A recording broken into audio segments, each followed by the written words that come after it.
My name is Charles Harrell. I'm a volunteer for the Veterans History Project of the Library of Congress. I'm in Silver Springs, Maryland today, October 7th, 2006, meeting and speaking to Mr. Ollen Hunt. Mr. Hunt, for the record, would you state your full name? Ollen Hunt. And what is your current address? My current address is 3165 Campbell L Strip Road, What town? Anchorage, Alaska, 99504. Now, where were you born, Mr. Hunt? I was born in McLemorseville, Tennessee, And when were you born? July the 25th, 1923. What branch of service were you in? Infantry, the Buffalo Soldiers. Yeah, what company? E Company 370, 92nd Infantry Division. What was your highest rank? E6. E6? Yeah. Did you SFC. Yeah. Did you were you enlisted or did you get drafted? I was drafted. And when were you drafted? I was drafted on the 11th of November, 1942. Do you recall the day that you got released from service? The date? Yes. 31 July 1923. 1963, I'm sorry. 1963? Yes. So you were a that's when I career soldier? retired. You were a career soldier then? Yes. Did you only serve in World War II?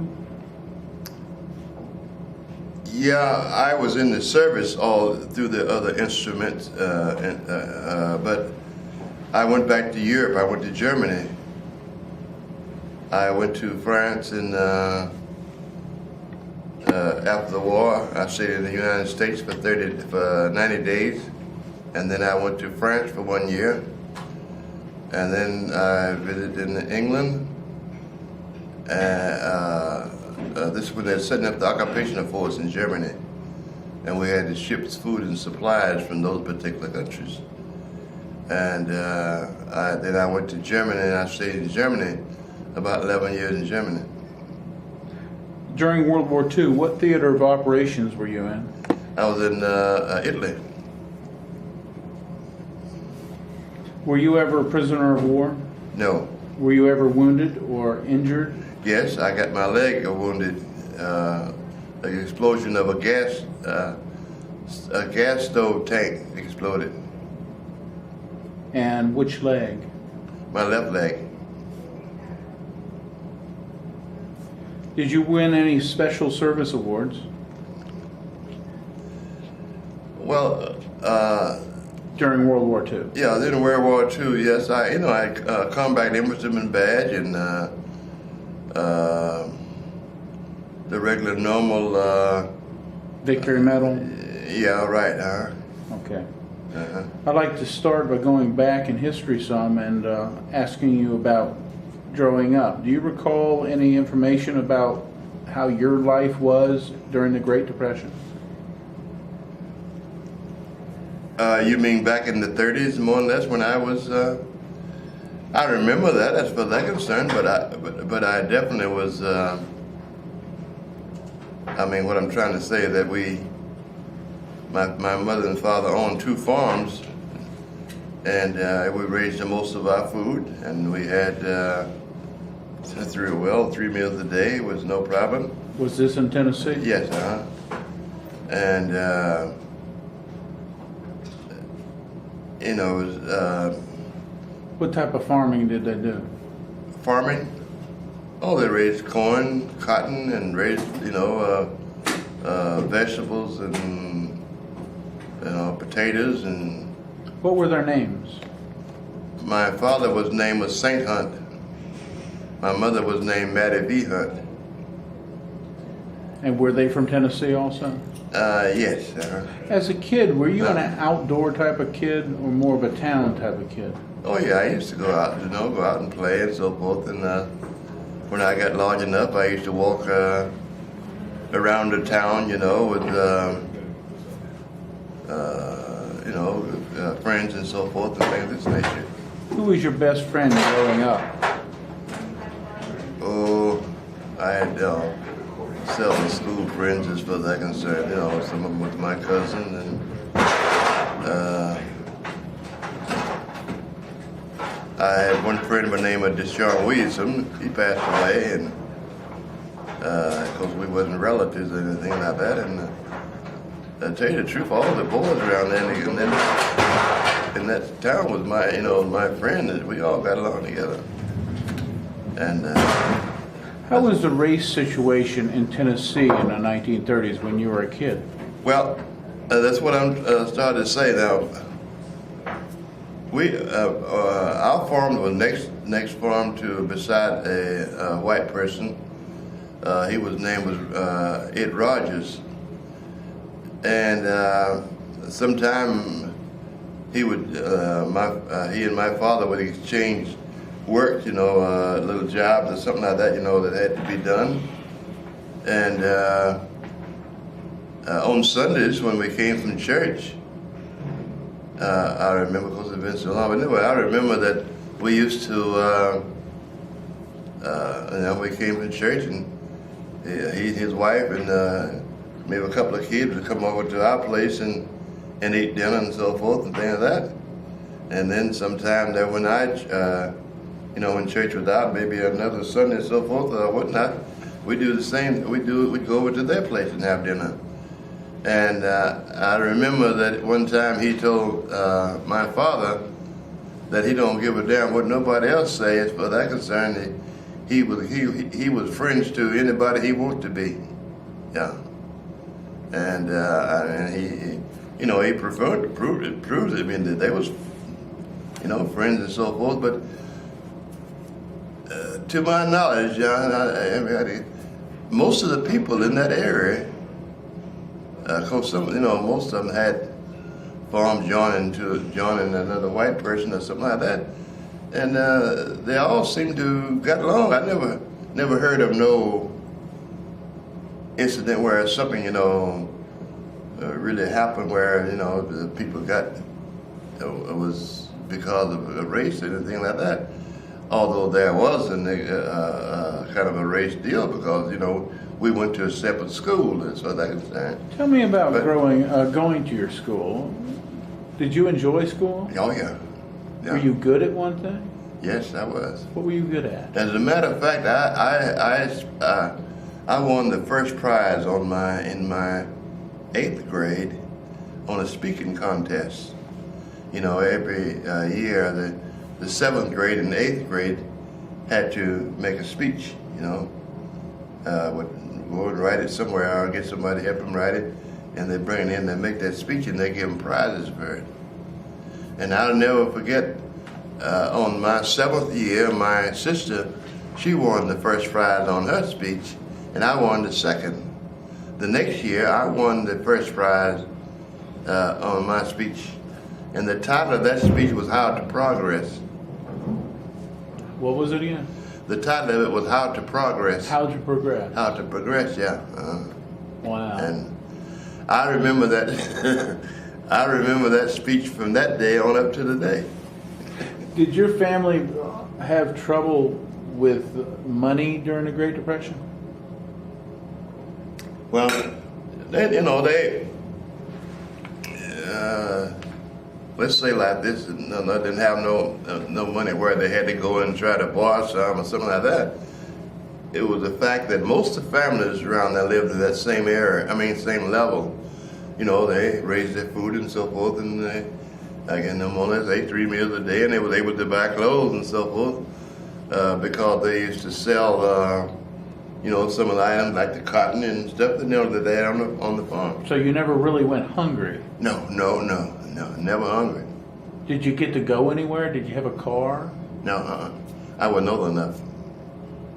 When your dad or anybody, did you go on family trips at all? No, well, I remember, of course, it was a few years later when when my dad bought my brother a car, and he used to drive us, to church and drive us to other, towns around there close and so forth to see some of the relatives, something like that. In the late 1930s, Adolf Hitler was taking power in Europe. Did you know anything about Adolf Hitler in the 30s when you were growing up? Well, actually, not too much. I heard about it. I joined the Civilian Conservation Corps somewhere in the after the 30s. Why did you do that? Well, at one time I met some soldiers downtown, and they were dressed neat and so forth and things like that. And we started chatting and things of this nature. And I asked them where they was from, where there was organization they was in and things like that and so forth. And they explained to me and talked to me a long time about they was protecting our country and things like that and so forth. And it was quite interesting to me. So I thought that over, and then I went to my parents one time and mentioned to them about it, and they they didn't go along with that at all. They wanted me to stay, in the farm and so forth. And of course, I was doing all right. But later on, I kept thinking about it, and then finally, last one time, I talked with a legislator in town, and he also was telling me that he thought it was a smart idea for me to go into the 3 C's. Was kind of something like, I was too young to go in the Army, so something like that was training to defend my country or something like that, to something my country. So where did they send you with the 3 C's? They sent me to I forget the name of the camp now, but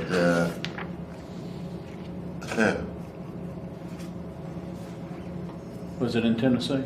yeah, right, yeah. Was it too far away from where you were living? No, I'd say probably about 100 miles or 200 miles, something like that.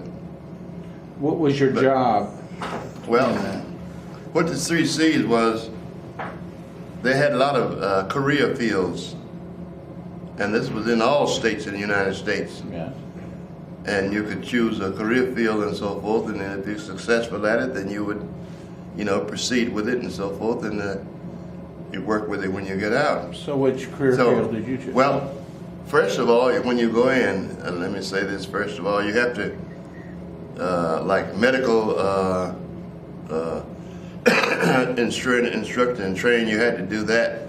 That's because of your buddy, whoever's, working with you, who was in the 3 C's, you might be able to save somebody's life or something like that. So they give you a medical course, and then on some instances they give you administrative courses of administration. That was the deal of pointing toward your records and things of this nature and so forth, so you would know, where your pay is coming from, or and all that and so forth. The hire's coming. But of course, in the 3 C's, they I forget now how much it was, but they always sent so much money home to your parents, whether they spend it or not. It made no difference. That that's money you're saving, so they send that home to you. And some people take supply courses and so forth. I also taken a few supply courses, and then after that, down the road, I decided to take a food service. So I was shipped down to Fort McClellan, Alabama. They have the 3 C's had a contract there, and that's where that's where I went. How long did you stay in Fort McClellan with the 3 C's? Oh, let's see. That when President Roosevelt declared World War II, I was completing my second course out of there.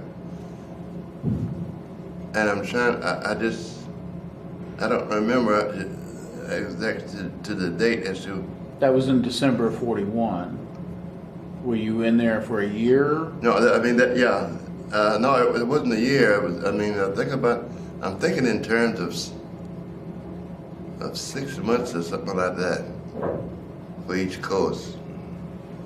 Well, actually about a year, for both of them. And then they would, then you would go back and you go into that particular field, and then with the present people who are running that field, you still have to take training and things like that and so forth, and test you out and all that. So you were working in the kitchen? But they declared the World War II, and of course naturally everybody who was old enough had to go into the army. Did you enjoy working in the kitchen with food service? Oh yeah, I did. Yeah. Uh-huh. So when Pearl Harbor was attacked on December 7th, 1941, how did you hear the news? I think it was radio. Radio or something. Somebody was talking around about it. Did you immediately want to go join up? Not right then. Not when that broke out, because see, they were going. Wait now. I'd already. I spent 2 years in the 3 Cs. 2 years. Yeah. And that's where the food service and all the other training came from. I was already in the 3 Cs then. Right. Yeah. So when Pearl Harbor was attacked, of course, when they he could declare World War II, I was completing my second course. I was in the 3 Cs, and then a few months later, they disbanded the Cs period because of the war. So where did you go? I went back home, and then I went to St. Louis. I was working in the gun stock factory in St. Louis. One of my brothers was a kind of a manager of the factory there. A gun stock? Yeah, they're making gun stocks for the military. How long did you work at that gun stock factory? Oh, about 6 months, probably all. Did you enjoy that? Then I was that? drafted in the army. Did you enjoy that work? Oh yeah, it was good. Yeah, for that concern, it was just a job for that was concerned. But I knew I was going to be drafted in the army, so it wasn't a long idle thing for me. So you were pretty much on your own when you went to St. Louis, except your brother was running this factory. Oh yeah. So when you went into the army, Uh-huh. you didn't have to ask your parents for permission? No, I was drafted in the army. Oh, you were drafted in Yeah. St. Louis? Yeah, Jefferson Barracks. Is that where you were assigned, Jefferson Barracks? No, I was assigned to Camp Breckinridge, Kentucky, for the 92nd Division, E Company 370. How was your first day But in the army? the first day in the army was more or less process and getting you set up and things of this nature. See, when I got in Jefferson Barracks. When I was in Jefferson Barracks, then they put us on a train and shipped us to Camp Breckinridge, Kentucky. So you were used to this? It wasn't a big shock to you? Well, in a way, I had several, training on that as far as that concerned. At Camp Breckinridge, Kentucky, Uh-huh. how was your training there? Well, this was what they call a basic training, and no matter what field you was in and what kind of occupation, you could be a unit clerk or you could be a cook, anything. You had to take your basic training. You had schedules set up for that. However, I first went into basic training.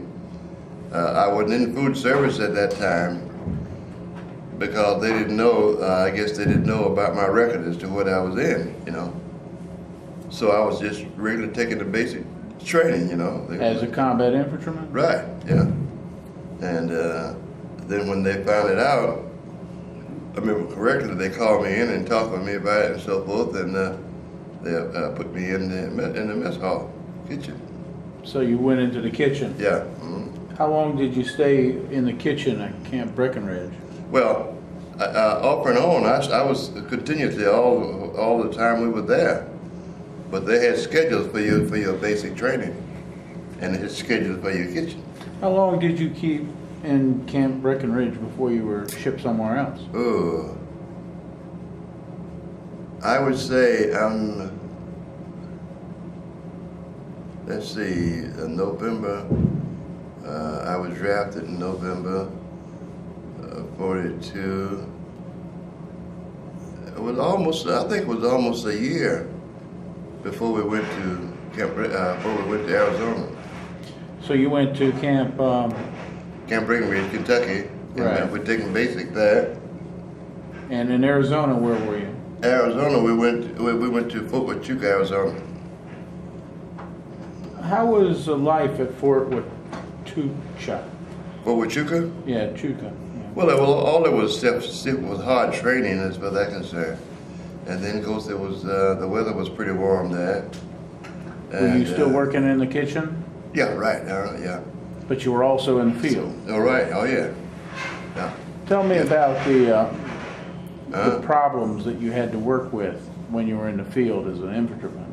Where what? When you were in the infantryman, what type of activities did you do at Fort Wachutca? Well, the regular combat experience for combat soldier.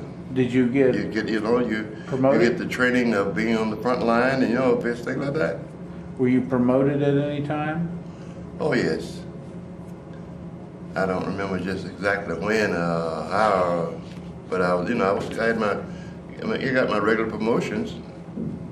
From a private to a corporal and corporal to a sergeant and up like that. Why did they give you the promotion to get up to E6? What did you do? Well, because the TO, you see, you got TO&E. What's that? TO&E is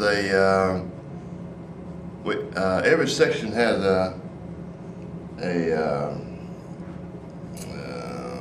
let's say schedule of how many people work in this section and what rank that they will hold, who will hold this rank and who hold that rank, and it goes on from until you start out like that and till you reach the level.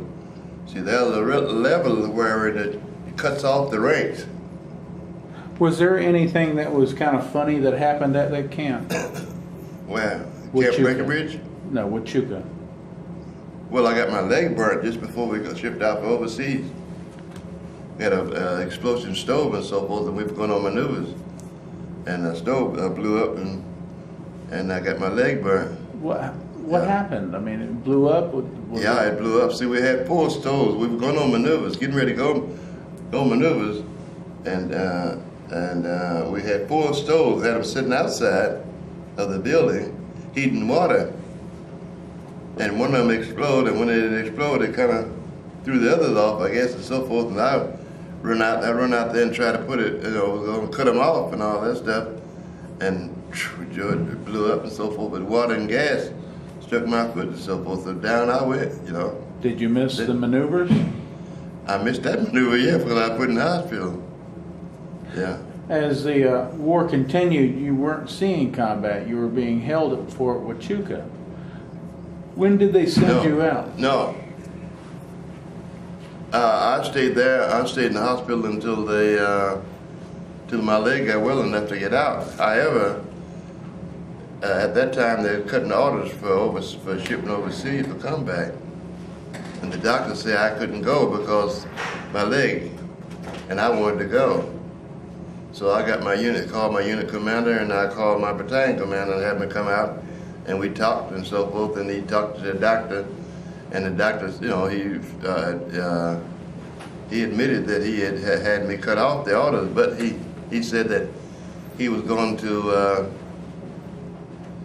see what he can do in the next couple of days and so forth. He, had my leg checked and dressed, and he gave me some instructions and things about my leg, how to dress it. And also the medics was to do it. So when we got on the front line, Well, you're skipping ahead here. I wanted to know, how was the boat trip across the ocean? oh, it was pretty smooth. Sometimes it's pretty rough. Which We stay on the ocean about 16 days on that ship. which boat was that ship? Oh, sure. Gee, that's a good question. You don't remember? No, It was not the Mariposa, was it? I don't know. It could have been. I'm not sure. Did you land in Africa before you went to We Italy? we did stop in Africa, yeah. And my God, we went a roundabout way. We stopped in several other countries and so forth. Because of the protection of the Germans, because of the Germans, was guarding the ocean and all that stuff and so forth. Before you got to Italy, did you see any USO shows? Any what? Shows put on by the United Service Organization, the USO? I don't remember. Don't remember any of that. When you got to Italy, where did you land? Naples. In Naples? Mm-hmm. How long did you stay in Naples? We stayed in Naples, I guess, about a week and a half, or maybe 2 weeks. I would say about a week before we got organized and so forth and got ready to go up on the front line. Did you notice that you got attacked in Naples, or was it still behind the lines? No, we didn't get it. I don't remember getting attacked in Naples. When you headed up the boot of Italy, did you go to Rome? No, No. no. To my knowledge, we went straight into Italy. But I remember, because we stopped so many places, and I almost forgot where we did stop. When you were moving, were you still working with the mess hall?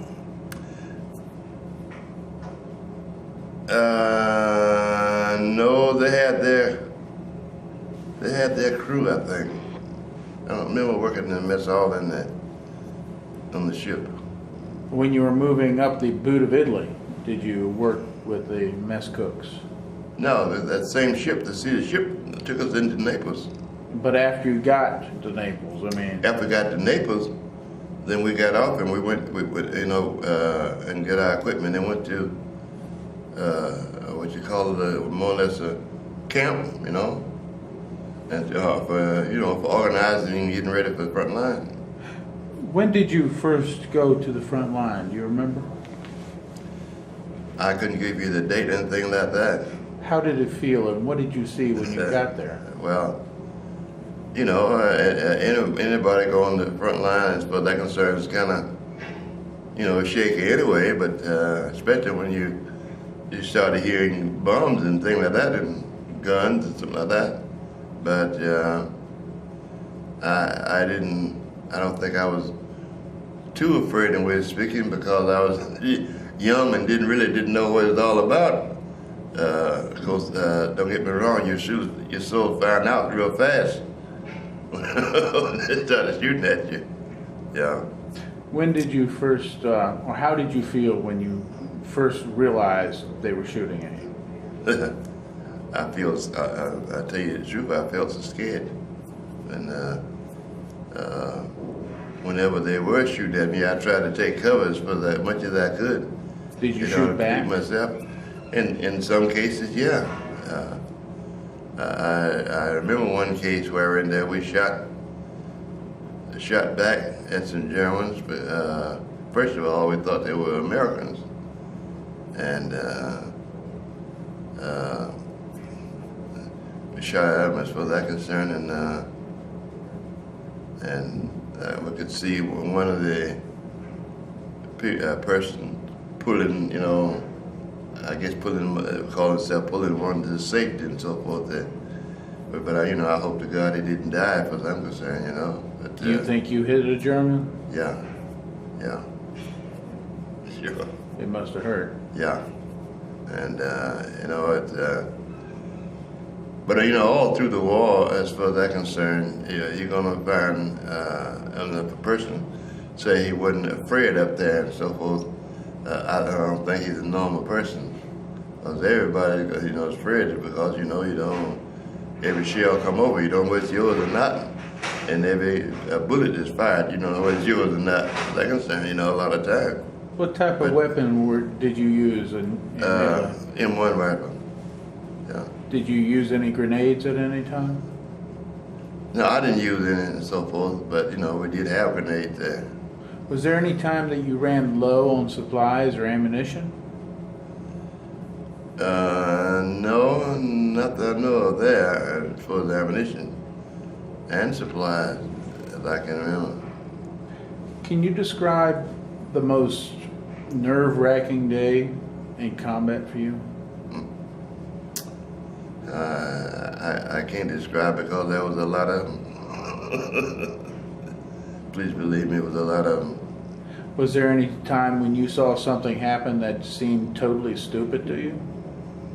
Something that happened on the front line? On the front line? Yeah.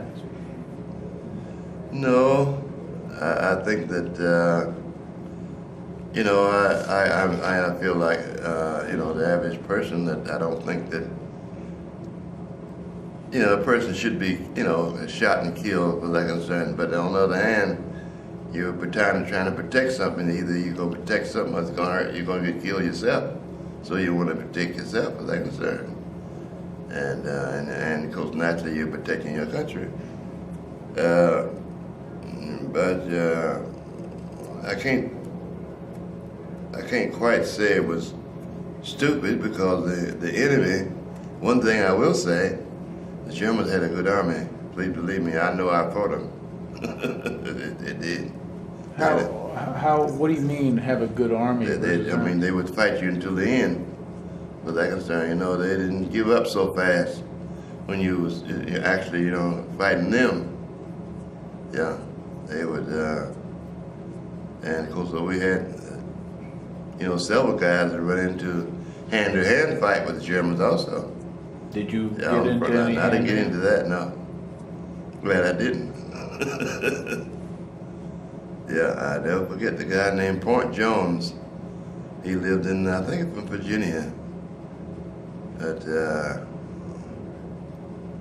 his buddy, the guy that protected it, I mean, you know, they kind of saved each other on that line. He was a teacher in Virginia, but I called a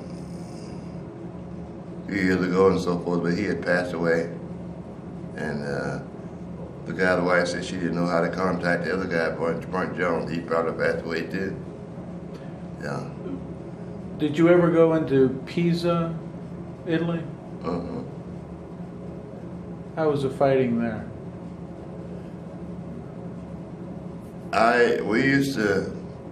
We dug foxholes right outside the leaning tower of Pisa. And someone say that they had the word, they put the word, Italian, put the word out that the Germans couldn't bomb the leaning tower of Pisa. Some kind of deal and so forth. But we did, I say one thing, that they came near because we dug foxholes right outside leaning tower of Pisa. Yeah, you know. Within 100 yards? Is that how close? Oh, it was closer than that. Yeah. Were you ever bombarded by airplanes? No. How about artillery? Oh yeah, I've bombarded here a lot of times. I mean, the Germans on that hill in Picture Center there and so forth, they was up on the mountain and we were down here trying to take the mountain. And that was just one, and that's one. And naturally they was shooting shells and whatever they could. I've been told that there was a fight around a canal. Were you at a canal one time? A fight around where? A canal in northern Italy somewhere. You recall a battle near a canal? I'm not sure, but I don't, it could be true. Did you take any prisoners? No, no. Were there any? I helped transport the prisoners by, you know, truckloads at a time for that concern. But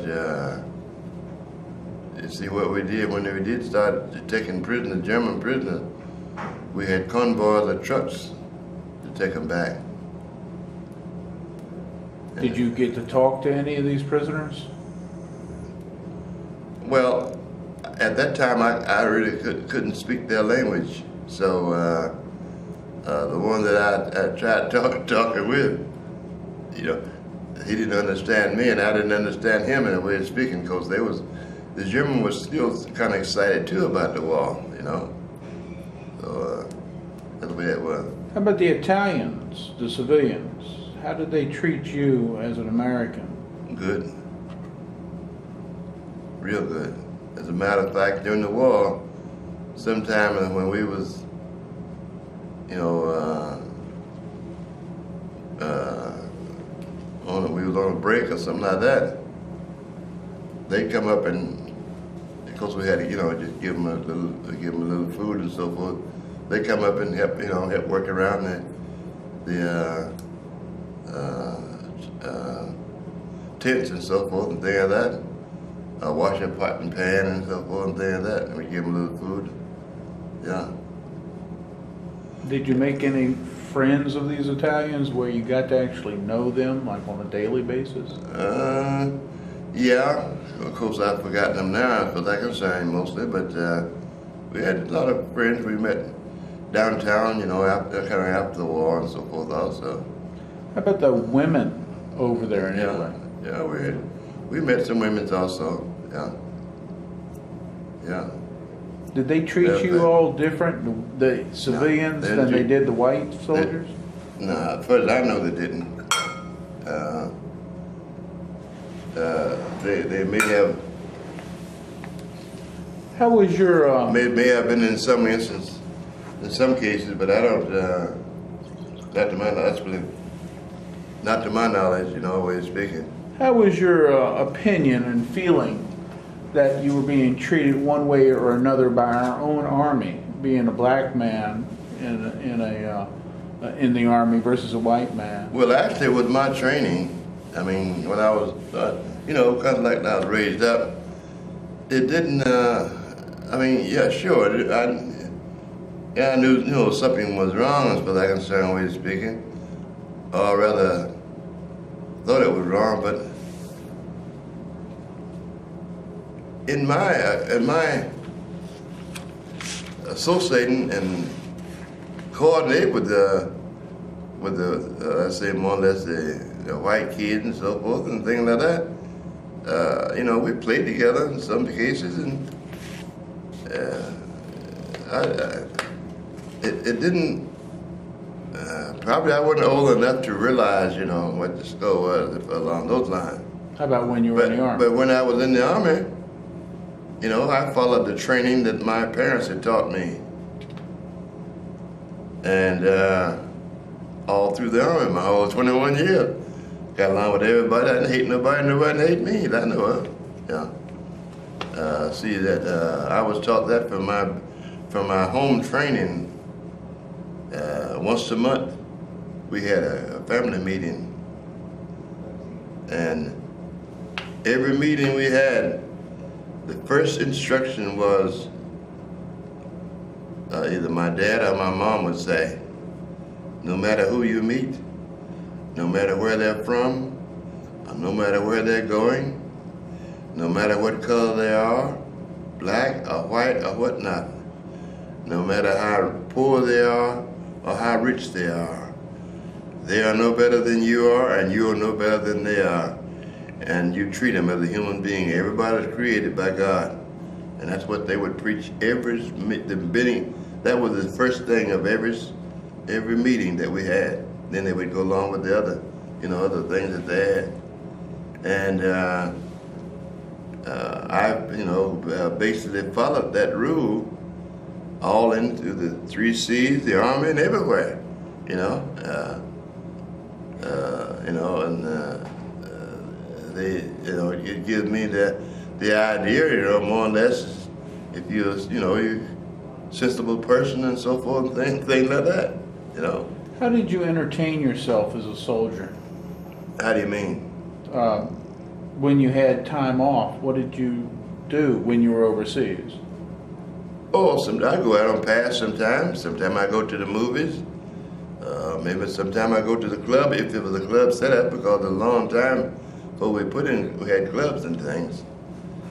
And sometime I, just go around the town and see the activities or whatnot. Yeah. Did you carry anything for good luck while you were in the service? Not necessarily that I know of, the way speaking. What was the funniest incident that happened during World War II, in your opinion? Oh, that's a good question. I don't remember, a lot of funny things. Because, like I say, a person on that line, you're thinking about, sure, you're thinking about protecting your country, you're thinking about living too. And not a lot of funny things, maybe sometimes some person might make a statement about something or something like that, just to laugh. But I don't remember, I don't know, I can't think of it right now. I'd have to think that over for a while. Was there any one time when you thought it was all over and you were going to get killed? Well, I tell you what, we decided one time we're going to set up a fresh food for the troops online. So we went back, and things were kind of quiet then. Went back, picked up some equipment, brought it up so far. That wasn't too far from Leaning Tower, Pisa. And we got the food and so forth and fixed it. And actually we had planned for 3 days, but it was only 2 days. And every night I slept in the front of that stove, every night, in a bag and so forth, things like that. And that was 2 nights. And the third night, we had, closed everything up and we'd gone back on the line. And that third night, the German melted that building. It's just lucky that we didn't stay there one more night. Yeah. If it had been one more night, it wouldn't have been enough for that concern. Do you recall where you were during Christmas 1944? Oh my. Offhand, I can't. Did you celebrate Christmas? Mostly on the front line, no. No. There may have been some things wherein that maybe, I don't know, they might issued us maybe extra orange or apple or something like that and so forth, or candy or cigarettes or something, I don't know, but it wasn't no big things. Were you a big smoker during the war? No, I wasn't no big smoker, no more than normal, 4 or 5 cigarettes a day, I guess, something like that. Yeah. After the war, did you have nightmares about what you had been through? After the war? Sometimes, it would kind of strike you. Yeah. Do you recall the day the war ended for you? Say what? Do you recall the day when World War II ended for you? No, because we got the word from the English soldiers. They fought beside us, and we were in the Po Valley. We met them in the Po Valley, and they're the one that passed the word to us that the war was ending. So we know we had taken a lot of prisoners, and taken the convoys back, but we still thought we was fighting, and I don't know that somehow or another through the English we got the word that the war was over, but we were still taking prisoners and things like that, and of course finally we got the word from our commanders also.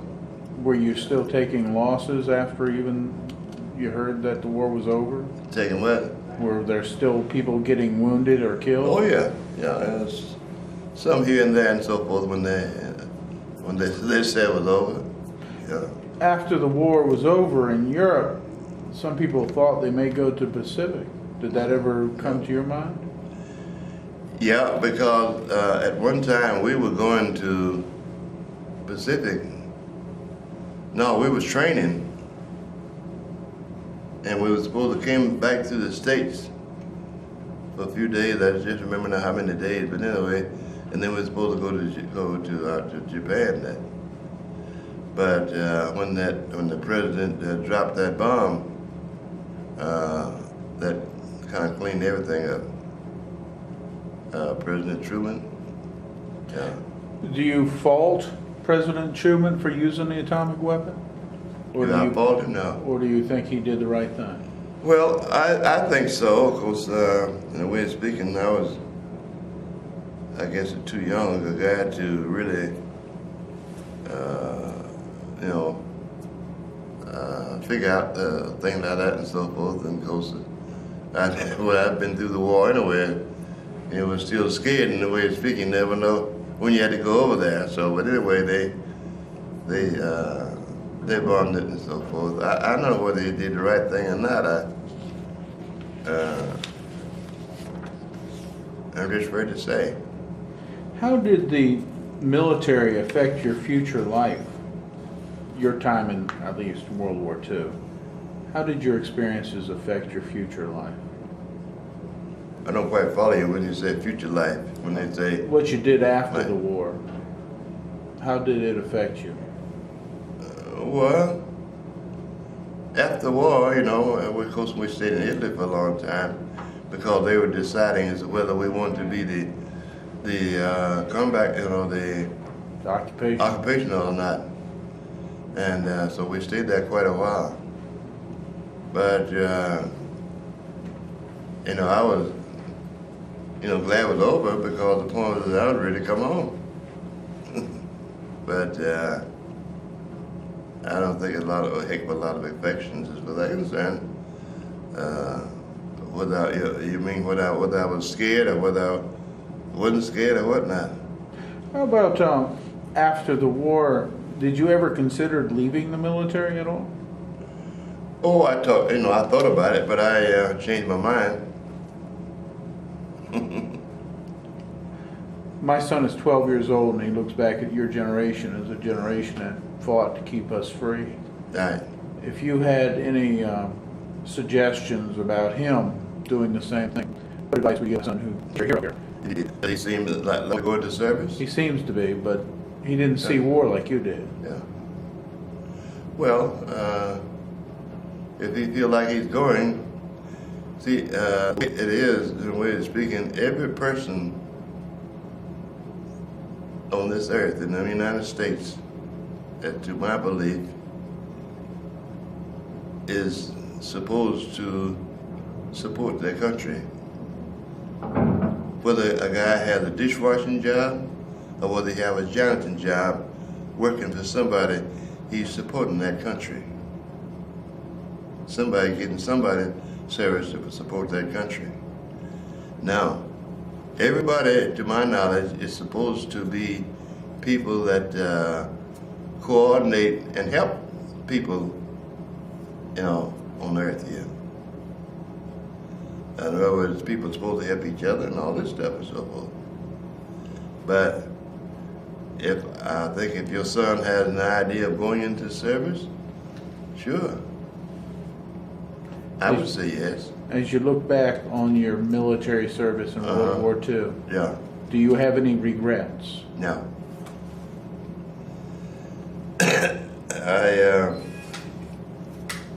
I don't have no regrets. I think that I accomplished a lot. And I'll tell you one thing, and I wrote in the paper here one time. You take a person that goes to college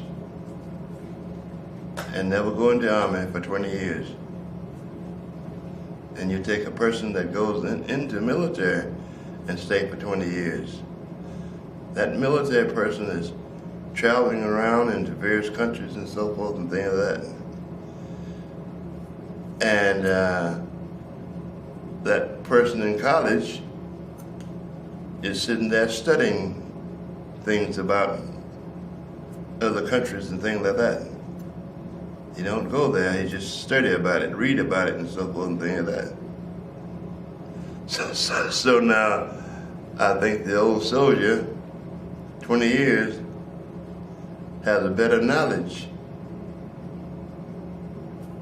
of education than that person that just sitting there reading. That's the answer I give them as far as that concerns. Thank you very much, Mr. Hunt. And my success in the military and my experience in education, I wouldn't trade it for nothing in the world, no matter of money. So it's a thing that that I was drafted, sure, and I learned a lot. Now every person go in there don't learn a lot because they don't contribute to it themselves to it. See, but you go in there and if you contribute to it and so forth and set your mind on doing things and doing a good job and things like that and so forth and attending the courses you have to take, you can't you can't beat it. I also went taking courses in the university. What was that, North Carolina? Where one of the universities set up a university there in Nuremberg, where the soldiers could go in and take classes and courses and things of this nature. That was after the war. Do you consider yourself a hero? In a way of speaking, yes. My granddaughter can tell you she think I'm a hero also. I'm my daughter. Oh yeah. I think I accomplished a lot. Thank you very much, Mr. Hunt. Okay, thank you. For your interview. Thank you.